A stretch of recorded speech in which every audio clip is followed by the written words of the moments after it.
Com deien els pets, Constantí em fa patir. Ja veurem si patim o no, perquè avui hem vingut fins aquí, fins al Tarragonès, perquè ens han promès que aquí darrere, al restaurant Camellado, hi ha uns callos amb més de 50 anys d'història. I que entre setmana, a l'hora d'esmorzar, això és Vietnam. Jo he vist desfilar alguns combatents per aquí darrere que prometen. De totes maneres, el Lluís ens deleitarà amb els seus guisats i amb la història d'aquest local. Després anirem a descobrir el món del cava amb un tiktoker català que ho fa molt bé a les xarxes i que ho fa molt bé en la producció de cava. I acabarem dinant, no sabem on avui encara, en algun bar de carretera fent algun menú d'entre setmana, perquè avui és entre setmana, que puguem compartir amb vosaltres. Així que vinga, carretera i manta.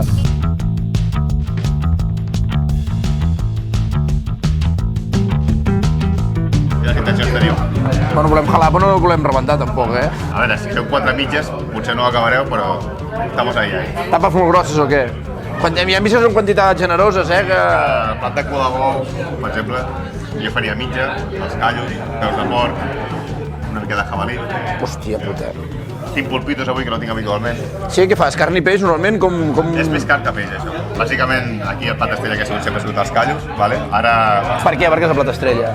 Perquè fa 50 anys que es fa i és el que ha fet això que aquí vingui la gent. Mateixa recepta. La gent ve aquí pels callos. Sí. Mateixa recepta, fa 50 anys. Sí. I des que van canviar el cuiner fa uns 16 anys, el José Mari, que ha introduït altres coses, no?